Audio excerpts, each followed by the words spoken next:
New England Patriots, Spygate, and Deflategate. The New England Patriots dynasty of the 21st century is synonymous with two major cheating scandals, Spygate and Deflategate. In 2007, the Patriots were caught videotaping the New York Jets' defensive signals, a violation of league rules that had been in place since 2006. The NFL fined head coach Bill Belichick $500,000, the team $250,000, and stripped them of a first-round draft pick. The scandal, dubbed Spygate, created a firestorm of controversy and led to accusations that the Patriots had been cheating for years. The league's investigation was heavily criticized for being too lenient and for destroying the evidence, which only fueled the conspiracy theories. Former Patriots video assistant Matt Walsh later came forward with additional tapes, but the NFL concluded that the additional evidence did not change their findings. Then, in the 2015 AFC Championship game, the Patriots were accused of intentionally deflating footballs to make them easier to grip in cold weather conditions. The scandal, known as Deflategate, led to a multi-million-dollar investigation by the NFL that included the Wells Report, which concluded it was more probable than not that Patriots personnel deliberately deflated the footballs. This resulted in a 4-game suspension for quarterback Tom Brady, a $1 million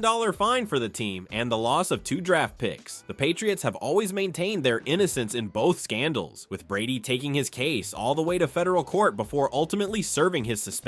The controversies have permanently stained their legacy and created a narrative of a team that was willing to bend the rules to win. The scandals also highlighted the NFL's inconsistent and often arbitrary disciplinary process, and the league's handling of both cases was widely criticized by fans and media alike. Many believe the punishments were either too harsh or too lenient, depending on their allegiance to the Patriots. New Orleans Saints, Bountygate. From 2009 to 2011, the New Orleans Saints operated a bounty program that paid players for intentionally injuring opponents. The program was run by defensive coordinator Greg Williams, who offered cash rewards for knockouts and card-offs. Players could earn $1,000 for a knockout and $1,500 for a card-off, with additional bonuses for targeting specific players. The scandal, known as Bountygate, was one of the most shocking in NFL history, as it revealed a culture of violence and a blatant disregard for player safety. The NFL's investigation, led by former FBI Director Louis Freech, found that the program was widespread and that head coach Sean Payton had been aware of it and had failed to stop it. The investigation revealed that the program had targeted specific players, including Brett Favre during the 2010 NFC Championship game, where the Saints' aggressive play helped them advance to the Super Bowl. The league came down hard on the Saints, suspending Payton for the entire 2012 season, Williams indefinitely, general manager Mickey Loomis for 8 games, and assistant head coach Joe Vick for 6 games. Several players, including linebacker Jonathan Vilma, were also suspended for multiple games. The scandal was a black eye for the NFL and for the Saints organization, and it led to a league-wide crackdown on dirty play and a renewed focus on player safety. The Bountygate scandal was particularly disturbing because it was not a case of a single player acting alone, but a systematic program of violence that was encouraged and rewarded by the coaching staff. The scandal raised serious questions about the culture of the NFL and the win-at-all-cost mentality that can sometimes lead to dangerous and unethical behavior. The Saints' reputation was severely damaged, and the scandal overshadowed their Super Bowl victory from the 2009 season.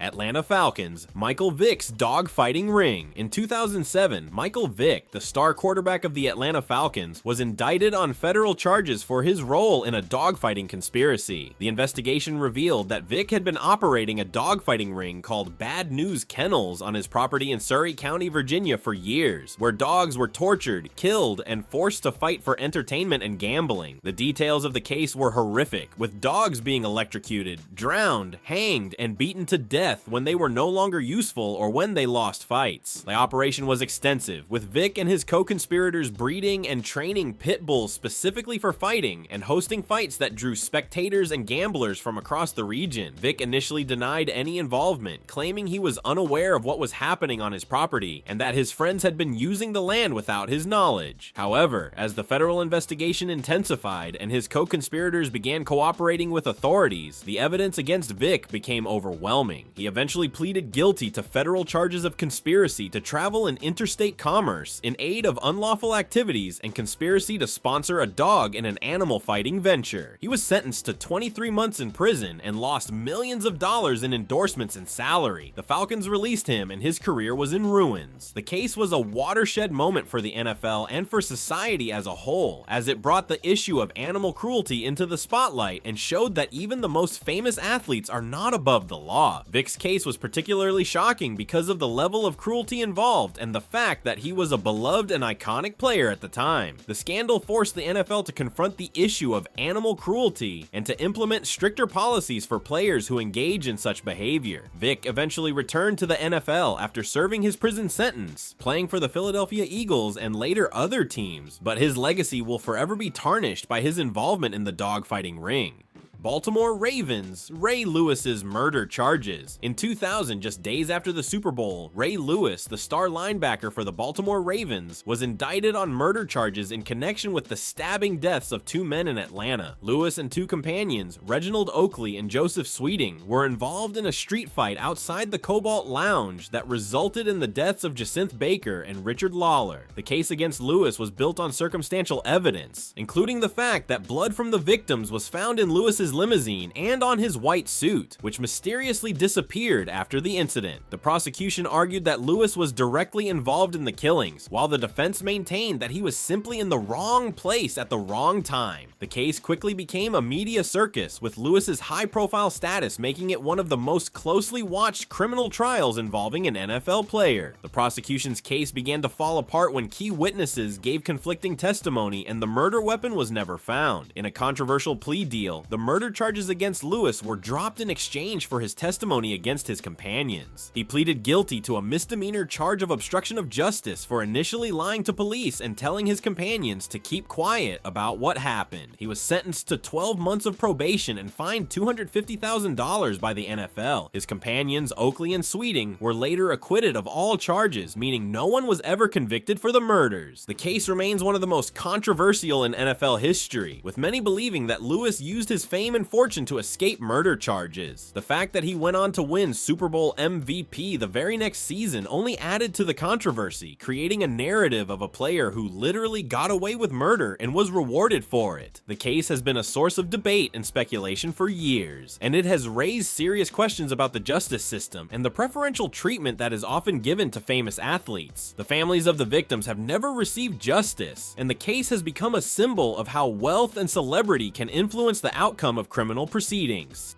Cleveland Browns, Art Modell's relocation. In 1995, Art Modell, the owner of the Cleveland Browns, announced that he was moving the team to Baltimore, a decision that would go down as one of the most controversial and heartbreaking moments in NFL history. The decision was a gut punch to the city of Cleveland, which had one of the most loyal and passionate fan bases in the NFL. The Browns had been a part of the city's identity for decades. With legendary players, the move was seen as a betrayal of the highest order, particularly because Modell had repeatedly assured fans and city officials that he had no intention of moving the team. The controversy was compounded by the fact that Cleveland had recently built a new baseball stadium and basketball arena, and many felt that Modell should have been more patient in seeking a new football stadium. The city of Cleveland fought the move in court, filing lawsuits to prevent the relocation and arguing that the team was a public trust that belonged to the community. The NFL eventually brokered a deal that allowed Modell to move his team to Baltimore, but the Browns' name, colors,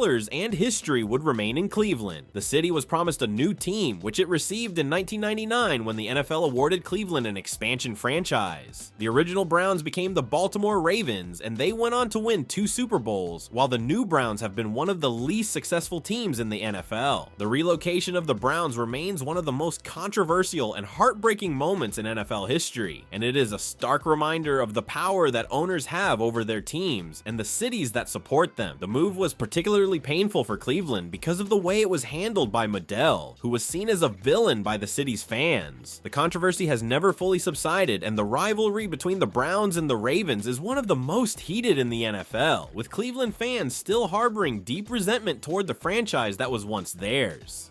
Oakland Raiders, Al Davis's reign of chaos. Al Davis, the longtime owner of the Oakland Raiders, was one of the most controversial and polarizing figures in NFL history. He was a maverick, a rebel, and a constant thorn in the side of the NFL establishment. Davis moved the Raiders from Oakland to Los Angeles in 1982 and back to Oakland in 1995, sued the league on multiple occasions, and created a culture of defiance and intimidation that became synonymous with the Raiders brand. Davis was a brilliant football mind who helped revolutionize the passing game and was instrumental in the AFL-NFL merger, but he was also a ruthless businessman who was not afraid to make enemies. He was known for his just win baby philosophy and his willingness to take chances on players that other teams wouldn't touch. This led to the Raiders becoming a haven for misfits, outcasts, and players with checkered pasts. The team's roster was filled with players who had been released by other teams for various reasons, and Davis seemed to relish the role of the villain. The Raiders' culture under Davis was one of intimidation and aggression, both on and off the field. The team was involved in numerous controversies over the years, including player arrests, fights with fans, and conflicts with the league office. Davis's constant battles with the NFL led to multiple lawsuits and created a toxic relationship between the Raiders and the league. His decision to move the team to Los Angeles was particularly controversial, as it was done without the approval of the other owners and led to a lengthy legal battle. The move was seen as a betrayal by Oakland fans, who had supported the team through thick and thin. When Davis moved the team back to Oakland in 1995, it was seen as another example of his erratic and unpredictable behavior. The Raiders' time in Los Angeles was marked by declining attendance and a lack of success on the field, and the return to Oakland was seen as an admission of failure. Davis's legacy is a complicated one, as he was both a visionary who helped shape the modern NFL and a divisive figure who created chaos wherever he went.